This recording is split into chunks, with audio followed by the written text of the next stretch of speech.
2026 மகா சிவராத்திரியை முன்னிட்டு அனைத்து கிராமப்புறத்தில் உள்ள ஆலயங்களுக்கும் நம்ம தொடர்ந்து வருஷம் அபிஷேக பொருள் கொடுத்துட்ருக்கோம். சுவாமிக்கு தேவையான வஸ்திரங்கள், அபிஷேக பொருள், நெய்வேத்தியத்துக்கு தேவையான பொருளும் கொடுத்துட்ருக்கோம். இந்த வருஷம் மகா சிவராத்திரியை முன்னிட்டு நம்ம வண்டலூர் பக்கத்தில் இருக்கிற கண்டிகை மலை மேலே இருக்கிற ஜலகண்டேஸ்வரர் சுவாமிக்கு முதல் அபிஷேக பொருள் இந்த சுவாமிக்கு இந்த வருஷம் கொடுக்குறோம். சிவாய நம. வஸ்திரம் வழங்கப்படுகிறது. தேவையான அபிஷேக பொருள் வழங்கப்படுகிறது. 2ஆம் காலத்திற்கு தேவையான வஸ்திரம் வழங்கப்படுகிறது.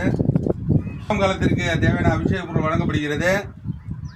3ஆம் காலத்திற்கு தேவையான வஸ்திரம் வழங்கப்படுகிறது. தேவர்களும் முனிவர்களும் அசுரர்களும் உலகத்தில் உள்ள 7 லோகத்தில் உள்ள அனைத்து உயிரினங்களும் சுவாமிக்கு அபிஷேகம் பண்ணக்கூடிய 4ஆம் காலத்திற்கு அபிஷேக பொருள் வழங்கப்படுகிறது. சுவாமிப்படுகிறது. இந்த புண்ணிய காரியத்தில் ஈடுபட்டு தொடர்ந்து நமக்கு நல்ல ஆதரவு அளித்து வரும் அனைத்து நல்வுள்ளங்களுக்கும் இந்த கண்டிகை மலை மேலே நம்ம திருப்பணிக்கு நிறைய பேர் உதவி பண்ணியிருக்கீங்க. எல்லாருக்கும் மனமார்ந்த நன்றி. எல்லாருக்கும் மகா சிவராத்திரி நல்வாழ்த்துக்கள். தொடர்ந்து இந்த ஆலயத்தில் விளக்கேறினோம். எல்லாரும் இந்த மலை மேலே வரணும். தினந்தோறும் இந்த மலை மேலே அன்னதானம் நடக்கணும்.